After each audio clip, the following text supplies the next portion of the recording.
अस्सलामुअलैकुम नाज़रीन, अनोखा अंदाज में खुश आमदीद। आज का जो हमारा टॉपिक है वो है सऊदी वजारत ख़ारजा की तरफ से एक बयान जारी किया गया कि जनवरी के वस्त में हम पाकिस्तान का दौरा करेंगे और सऊदी ऑयल रिफाइनरी के क़याम के ऊपर बात करेंगे।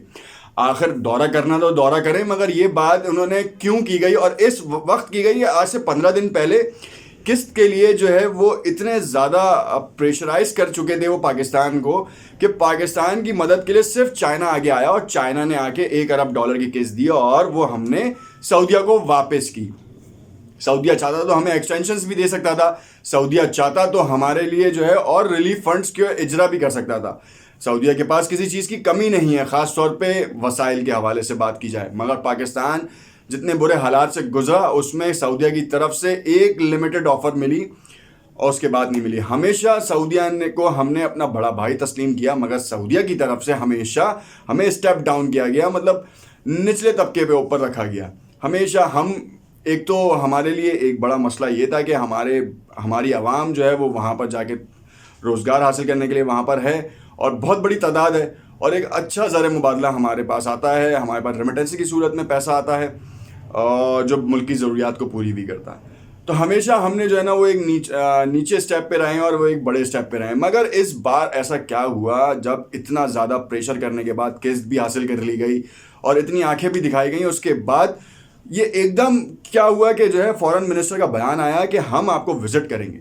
6,500 किलोमीटर के ट्रेन रूट सर्विस में अपनी कहीं ना कहीं एक्सटेंशन घुसाने की वजह से उनको ये दौरा करना पड़ रहा है, क्योंकि वज़ीर आज़म इमरान खान ने चाइना के तवस्सुत से $1 अरब की जो किस्त वापस की थी, उसके बाद शाह महमूद कुरैशी की तरफ से सख्त स्टांस भी लिया गया। यूएई के लिए भी खलीजी रियासतें जो हैं इस वक्त जो हैं वो परेशानी में है कि अगर तो ये ट्रेन रूट सर्विस दोबारा बहाल हो जाती है, जो 2009 में बंद हो गई, 2011 में बंद हो गई थी, 2009 में तो उसका स्टार्टर हुआ था। 10 ममालिक को फ़ायदा पहुंचाने वाली ट्रेन रूट सर्विस में खलीजी ममालिक का कोई किरदार नहीं है।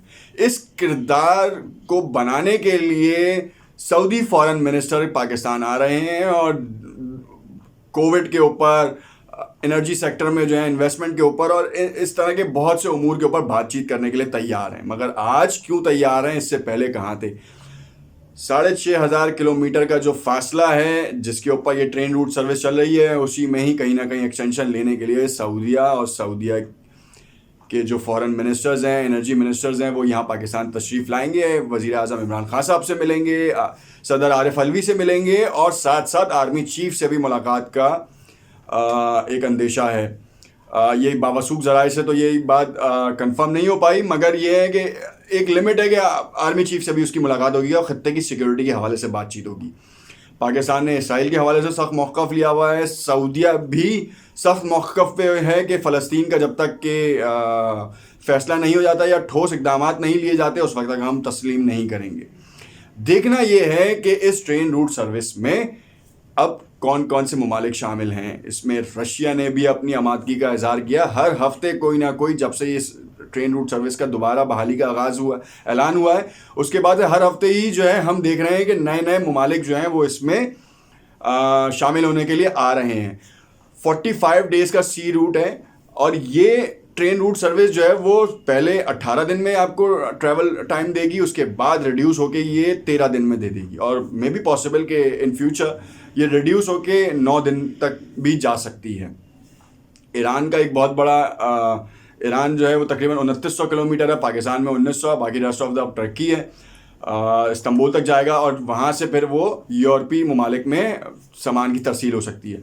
तो बहुत ही अच्छा फ्रेट सर्विसेज जो है वो नॉर्मलाइज हो जाएंगी, बहुत ही लिमिटेड ख़र्चा होगा और कैपेसिटी ज़्यादा होगी, क्योंकि सी रूट के ऊपर एक जहाज़ के ऊपर लिमिटेड कंटेनर्स हैं, ये ट्रेन रूट सर्विस के ऊपर कैपेसिटी ज़्यादा है कंटेनर्स की। 40 फीट कंटेनर्स जो हैं वो ज़्यादा इजीली कार्गो हो सकते हैं। देखना ये है कि हमें इसमें फ़ायदा और कहाँ कहाँ हो सकता है। चाइना तो मेन पार्टी है, पाकिस्तान मेन पार्टी है, ईरान मेन पार्टी है और इस्तांबुल यानी कि टर्की। ये 4 नए ब्लॉक के क़याम के ऊपर सुपर पावर चाइना बनने वाला है, इकोनॉमिक सुपर पावर तो बन रहा है, मगर इन सऊदिया के इस इक़दाम के पीछे जो है वो अमेरिका और इसराइल का इनपुट है, क्योंकि इन दो ममालिक की इसमें कोई इंक्लूजन नहीं है।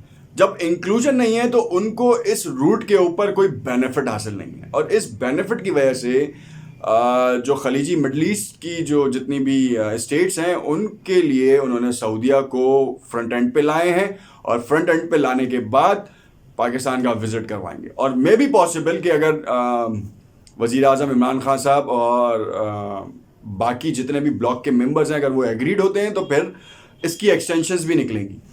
पिक्चर में भी आप देख रहे होंगे कि इसकी एक्सटेंशन अभी तो नहीं है, मगर जो इसकी निकलेगी तो हम आपको डॉटेड लाइन में आपको ये भी बता देंगे कैसे इसकी एक्सटेंशन निकल सकती हैं। वाया इराक भी जा सकता है, क्योंकि इराक अभी पार्ट नहीं है, हो सकता है कि इन फ्यूचर इराक भी आ जाए। इसी तरीके से रशिया नहीं है, रशिया भी आ जाए। तो ये एक पूरा एशिया के उभरने का टाइम आ चुका है, और एशिया में जितने ममालिक हैं उनमें से मेजर जो ममालिक हैं उनके उभरने का, और इसमें इंडिया का भी कोई किरदार नहीं है।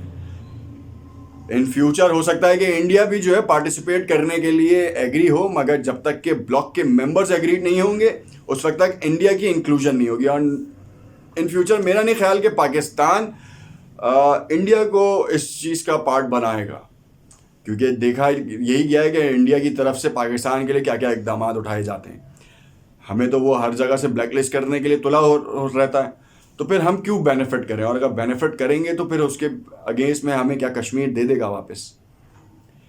सवाल अनोखा है, अंदाज भी अनोखा है, हो सकता है कि आपको हमारी इस राय से इख्तलाफ हो, तो कमेंट्स में ज़रूर आगाह कीजिएगा। शुक्रिया।